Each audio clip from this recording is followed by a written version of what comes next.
你们听说过人皮扑克吗？用满3月的女婴皮制成扑克，便能在牌桌上逢赌必赢。我爹就有一副这样的扑克，羡煞全村人。可是没人知道人皮扑克赢来的钱是买命钱。我爹是大杨村出了名的赌鬼，逢赌必输。他经常把家里仅有的人瓜俩枣全拿去赌，甚至有一回没了下注的东西，他便用自己的一条腿下注，结果依旧输了。他如愿没了一条腿，性子也愈发暴躁，每输了牌便要回来喝酒，喝完酒就打我娘。我娘怀胎8月的身子经不住毒打，当夜便难产了。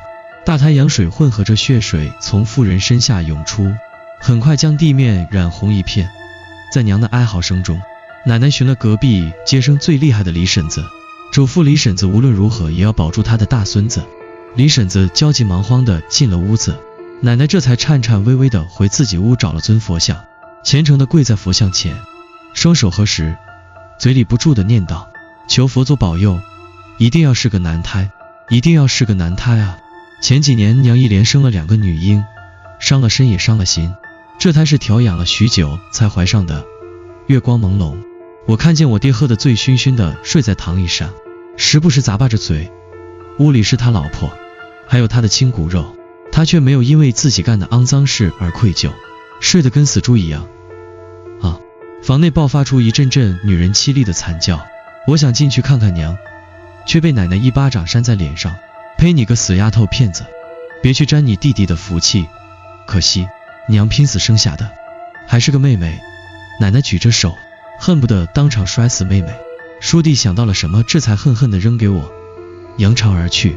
我小心翼翼地抱紧怀里的女婴，她像个小猫崽，瘦弱不堪，面色泛着青紫。若不是能看见她微微起伏的胸口，真以为她已经死了。谢谢李婶子了，我娘她。李婶子艰难地摇摇头，眼里闪过一丝不忍，随即转身离开了破败的院门。娘，妹妹很可爱。我进了屋，小心翼翼抱着妹妹凑近，想让躺在床上的娘看看。娘只是哭，她说不出一句话，我却仿佛感受到她的悲痛和不甘。屋内血腥味愈发浓重，没等看到妹妹，娘就永远闭上了眼。我抱着哭得跟猫仔似的妹妹，安静地坐在娘的床边，抚上她那双苍老枯瘦又冰凉的手，想起奶奶供奉的佛像，我在心底求佛，阿娘啊，如果有来世，愿你一生顺遂。昏暗的室内，床上死去妇人的手腕出现一个桃心，黑瘦的脸上，脖颈上密密麻麻地拍上无数奇怪的图案，不消片刻便又消失了。陪着娘的最后一夜，我做梦了，梦里3个妹妹都围着我，娘轻柔地摸了摸我的脑袋，她嘴里模糊不清地讲着什么，我没看懂，也听不清，只记得她一遍一遍叫我逢春。醒来后，我想去找奶奶为娘收敛尸骨办丧事，奶嫌弃道，连个儿子都生不出来，还想花钱办丧事。奶用一张破草席草草卷了娘，将她扔在了垃圾堆。我只能一点点拖着娘离开，一直到日落才在2个妹妹边上挖出可以放得下娘的土坑。回来时听到奶跟爹说，凑齐3个女娃正好够了，这个便先养着，养到3个月大。小妹妹3个月大的当天就失踪了，我想去找，奶却赶我上山打猪草。奶要5斤猪草，等我打够，天已经黑了。我着急赶路，不慎被什么柔软的东西绊倒，狠狠摔了一跤。我揉着膝盖回头看去，月光模糊下却只隐隐看见一团血肉模糊的东西在那儿。啊！我吓得惊叫出声，那红色的肉团却好像还在轻轻跳动。寂静的夜下，仔细听，仿佛还能听见轻轻的呼吸声。我拿着背篓，手里紧紧捏着镰刀，壮着胆子走向那团血肉模糊的东西。月光照耀之下，与剥皮的兔子一般无二，可我分明看见它在喘气。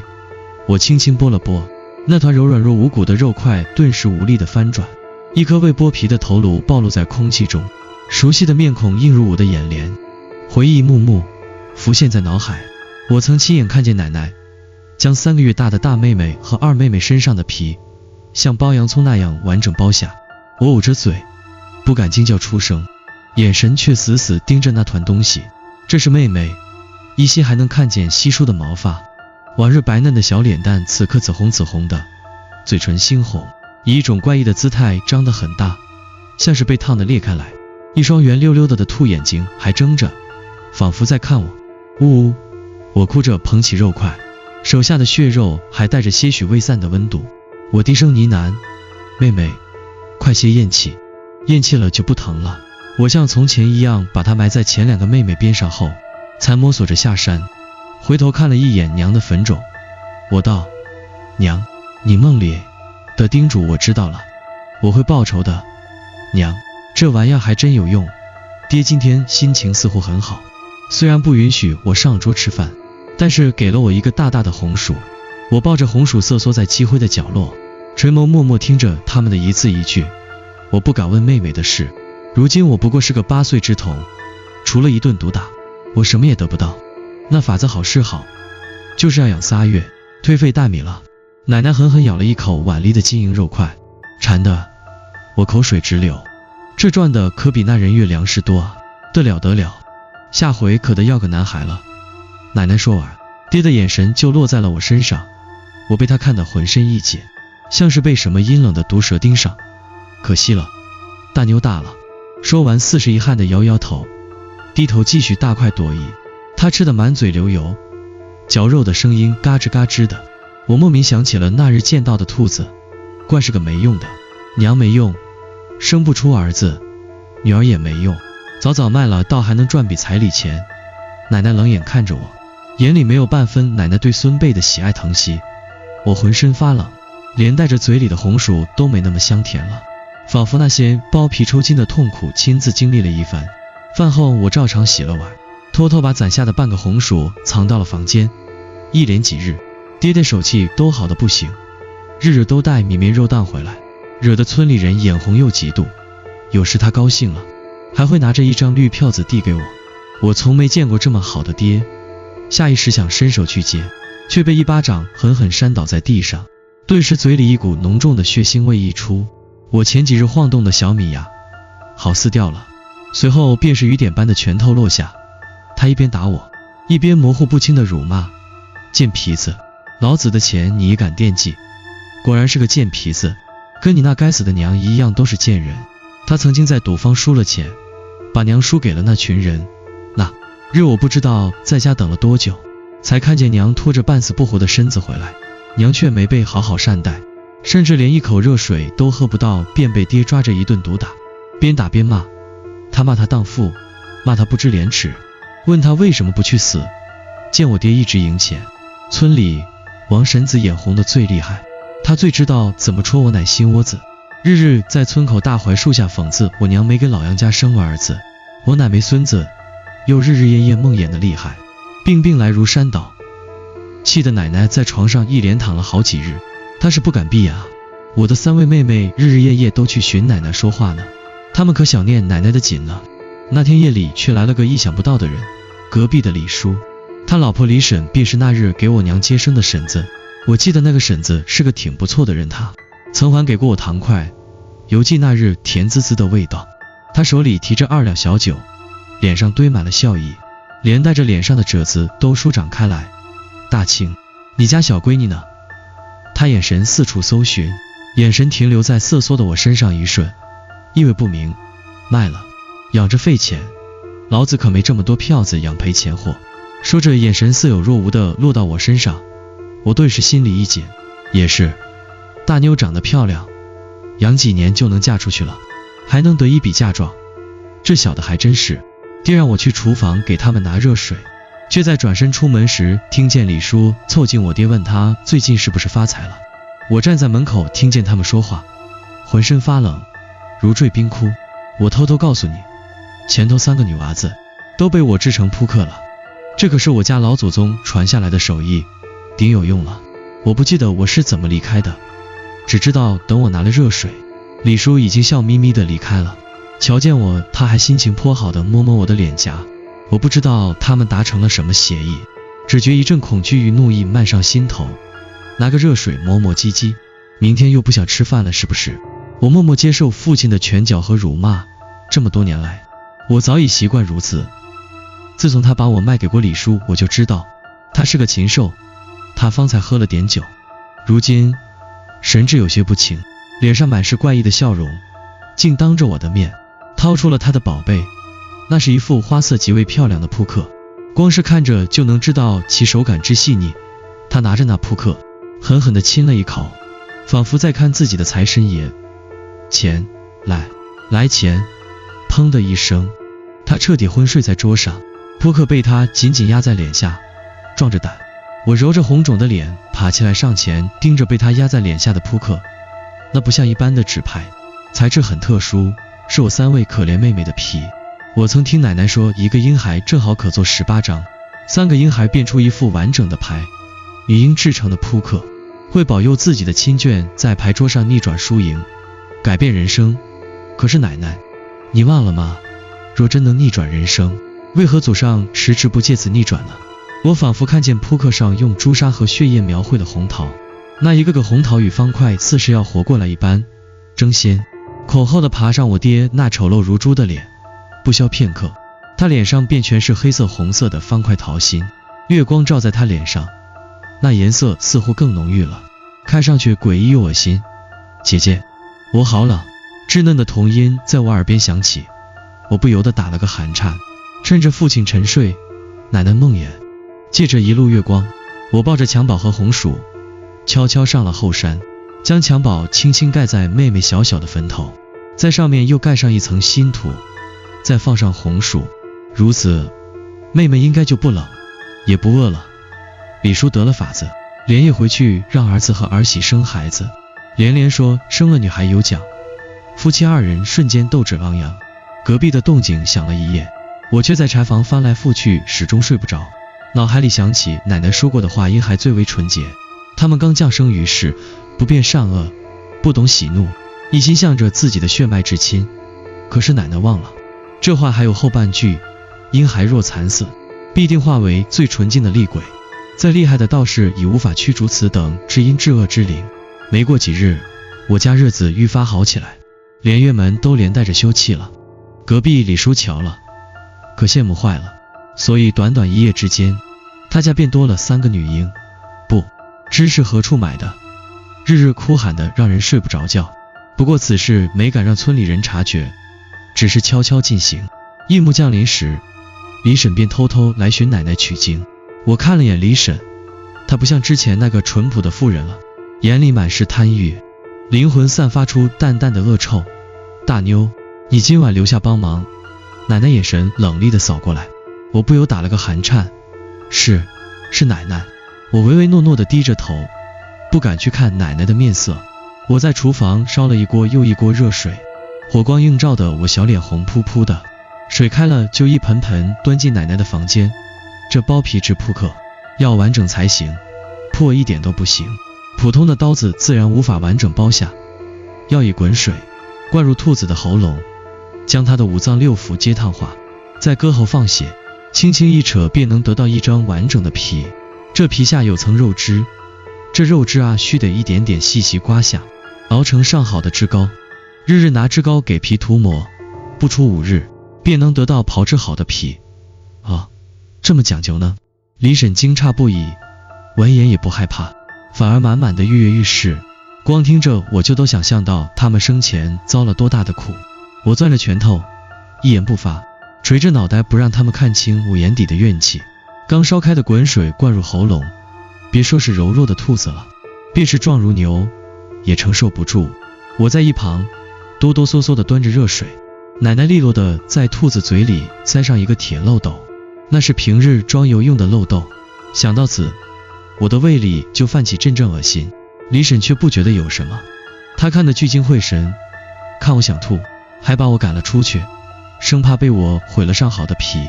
她自己端着水盆，凑近想看得更加清晰。我并未离开，双手扒在门口，偷偷望着里面的动静。若是我去求奶奶，奶奶会不会放过那无辜的兔子？其实心底早有了答案。兔子撕心裂肺的声音响起，我心里泛起一阵阵密密麻麻的痛意，恨意渐渐弥漫上我的眼睛，瞳孔似乎闪过一道诡异的光，瞬间没入眼眸深处。热水灌入鲜活的兔子喉咙，立刻烫得它发不出任何声音，只如小猫仔般蹬着腿脚不断挣扎。不消片刻，动作渐渐小了，身子鼓胀起来，像个充气的皮球。奶奶拿着家里的菜刀，一刀砍开了脖子，在放血的时间里不断揉搓挤压它的四肢，使其皮肉分离，这样才能拿到最好的兔皮。见过取虾线吗？就像取虾线那样，轻轻一扯，就能被完整的扯出来，连着还未闭眼的脑袋一并被丢进了沸水盆里。那双兔眼在没人注意到的地方转了转，好似在看着门外的我。我死死捂住自己的嘴巴，不让自己发出一点声音，里头却传来奶奶叫我的声音：大妞，再去拿水。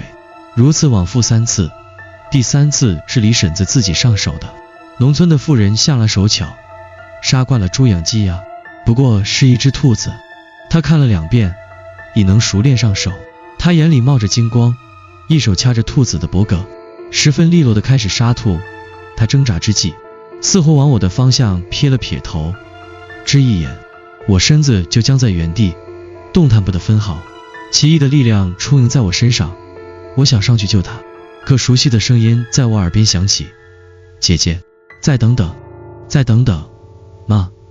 待一切结束，李婶子抱着3张纹好的兔皮回了家。我面无表情地端着3具被剥皮的兔子尸体去了后山。奶奶让我把它们扔出去，越远越好，让山间的豺狼将它们分食了最好。我没丢弃它们，把它们葬在了我3位妹妹边上，也好做个伴。1、2、3、4、5、6、7个小坟包，算上我那可怜的娘，便是连猛兽都不敢靠近分毫。我靠在大妹妹的坟边，迷迷糊糊睡了过去。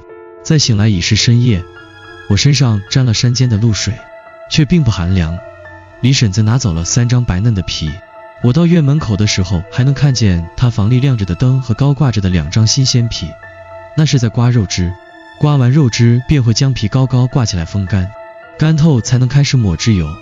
又吐薄皮之下有一层肉汁，似肉似汁，须得细细刮下来，且不得破坏丁点皮，这是个细致活。想必李婶今夜是费了不少灯油的。这肉汁放进油锅里，细细熬煮，便会有一股奇异浓郁的香气，用来润扑克皮是最好的。我轻轻拴上门，看见爹的屋子没关门，大着胆子往里瞧了一眼。透过敞开的木门，里头那幕看得我毛骨悚然，困意顿时消散得无影无踪。爹日日怀揣的宝贝扑克，在月光下如同活过来了一般，它们蠕动着，肆意跳跃着，不似白日里扑克的触感，像是一个真正鲜活的孩童，尽情的嬉戏玩闹。姐姐，来跟我们玩呀！姐姐姐姐，一起玩姐姐姐姐姐姐。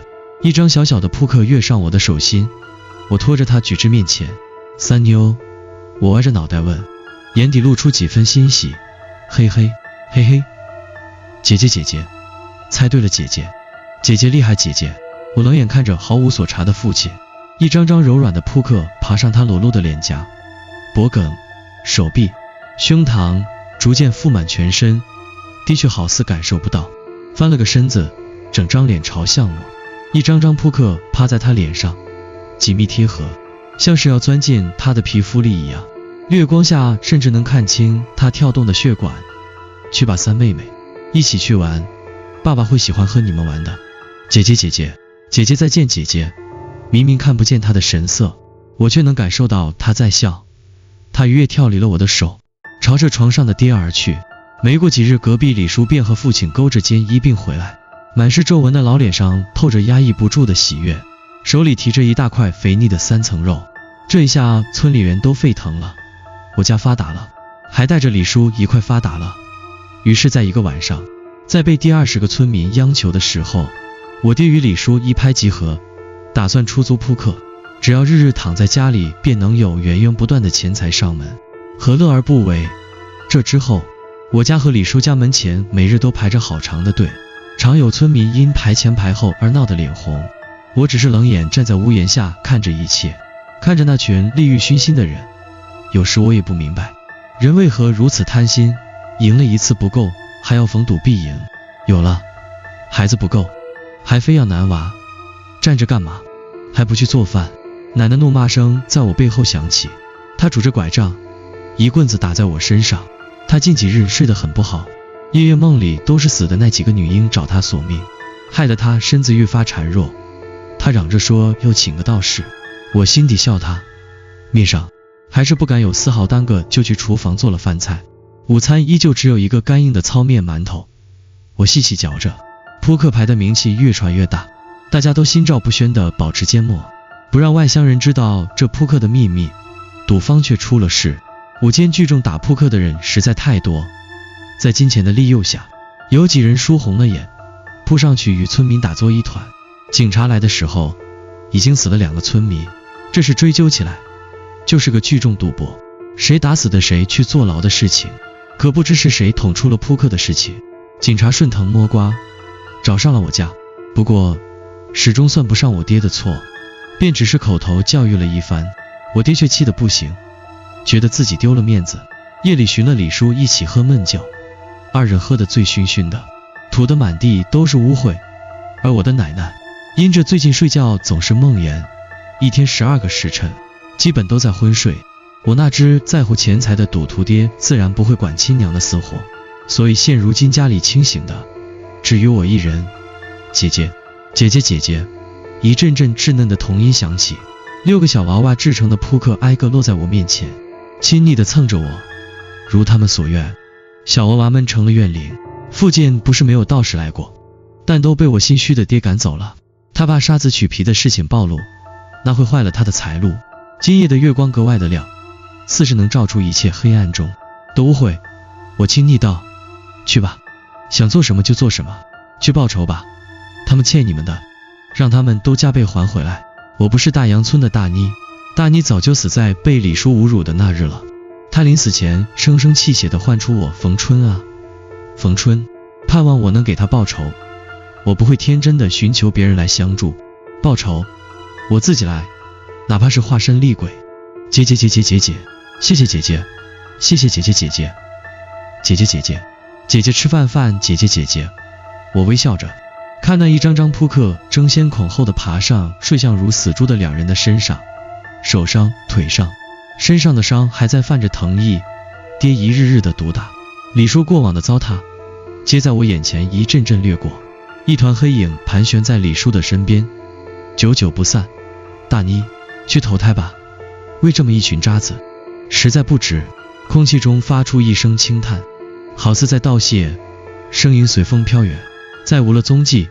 娘，就让这一切结束吧。我的声音宛如厉鬼。我也曾爱过大杨村，也曾长出过血肉，有温柔的姑娘陪我玩，告诉我不用怕，还有那个温柔善良的妇人给了我全部的爱。可是他们都走了，人类无尽的贪婪终是养肥了几个妹妹。一张张扑克紧紧趴在李叔和爹身上，脸上脖颈上渐渐与他们的皮肤融为一体。只有我知道，那是在吃他们肮脏丑陋的血肉，是在啃食他们浑浊不堪的灵魂。这些对于厉鬼而言都是大不之物。一张张扑克在2人的皮下肆意翻涌，像是感受不到一样。2人睡得死沉，一时间院里只剩风吹过树叶的沙沙声。我抚上我的左心口，那里很平静。我想今夜过后，我的血液应该已经是黑色的了。爹和李叔都死了，浑身被吞噬得干干净净，只余下一张干干净净的皮，连骨架都不曾留下。3妹妹跃上我的掌心，扭动着身子，似乎十分愉悦。不要急，还有呢。108张扑克乖乖躺在我枯瘦的手心里，我伸手缓缓安抚他们。奶奶的房间，邻居刚死了男人的李婶，贪欲最重的王姨，所到之处只余下一张干干净净的皮。当奶奶瞪着浑浊发白的瞳仁看着我，厉声质问我时，我只是轻轻的笑。奶奶，人皮扑克赢来的钱是买命钱，你说的应还是纯洁的。他们一心向着自己的血脉至亲，这不，他们都回来找你玩，想奶奶你陪着呢。我学着奶奶的样子将它剥了皮，那过程持续了很久，可惜他死得太快了。最终我停在村口大槐树下，望着静悄悄的村庄，我面无表情地把手里的火折子丢了出去。熊熊烈火之中，我慢悠悠地上了后山，坐在6个妹妹的坟头旁，安静地看着那场大火。警察找到我的时候，我就靠在7个坟包旁睡觉。诡异又心酸的一幕，心疼坏了出警的女警察。她疼惜地把我抱在怀里，很温暖，和母亲一样。他们用充满同情的目光看着我。事情的劫后，把我送去了孤儿院。自此，世间再无人知晓人皮扑克，这也成了我一人守护的秘密。人皮扑克，借了别人的皮，是要以自身的血肉偿还。11岁那年，我的富豪爸爸领养了我，他给我很多金钱，将我养大，送我读书，让我穿最漂亮的衣服。咚咚咚，爸爸您找我。我敲敲门，听到里面低沉的男声，才推门进去。男人看着我，眼里带着温和慈祥的笑意。安安，来坐。安安是他领养我后为我取的名字，说是平安的意思。我犹记那日得到名字的喜悦。爸爸，怎么了吗？坐在他对面，眼皮突突直跳，不知为何心里涌起一阵不好的预感。安安，爸爸领养你的时候听说你是大洋村出来的是吗？是的爸爸，听说你们那儿有一种扑克。我猛地抬头，却看见我的富豪爸爸手里捏着一张扑克把玩，是一张大王牌。鲜红的王牌看上去是那么醒目又诡异，上面小丑猩红的嘴巴张得很大，可笑又可怜。应该还在你这儿吧？男人接连询问，语气分外笃定。我愣了一瞬，微微一笑，像是个他眼中乖巧的女儿，从口袋里拿出我藏了10年的扑克，将它们一张张摊开在上好的檀木桌上。即便是过了10年，扑克依旧完好无损，色泽愈发鲜艳。男人眼里泛起的阵阵金光被我尽收眼底。爸爸，我来给您介绍。我捻起其中一张红心牌，朝他微微一笑。在他迫不及待的目光中，我纤细白嫩的手指轻抚过桌上的扑克。这是大王，这是小王，这张圈和这张勾的使命呢，就是保护2个王。在他狂喜的目光中，我的手指移到一张意想不到的扑克上，而这张，我捏着牌，似不经意的微微一笑。在他不可置信的目光中，我轻轻吐出他不愿听到的那句话：这才是真正的王牌。手中的王牌瞬间没入他的身子，几乎不到3秒钟，余下107张倾巢而出，疯狂地涌入他体内。真正的王牌从不会轻易暴露，他们往往藏匿在深处，不易察觉却不可小觑。嘻嘻嘻嘻，姐姐姐姐，听，这是我调皮的3妹妹。她痛苦地捂着脖子，眼里满是祈求与恐惧。她永远地死在了那座别墅。哦对了，别墅也被我烧了，那位富豪与他的养女永远死在了里面。我站在山底，漠然地看着眼前的大火，手里紧紧捏着那张红桃 K。